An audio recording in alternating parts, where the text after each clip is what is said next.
মা মেয়ে মিলে আজকে নুডলস রান্না করতেছি।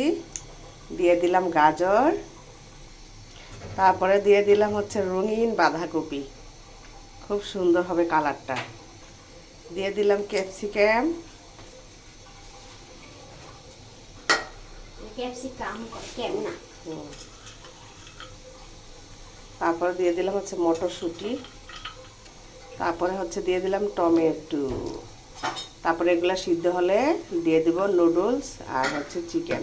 তারপরে এই যে চিকেন সসেস দিয়ে দেবো কেটে কেটে।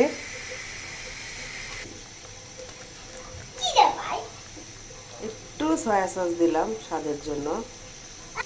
দিতেছি নুডলসের মশলাটা,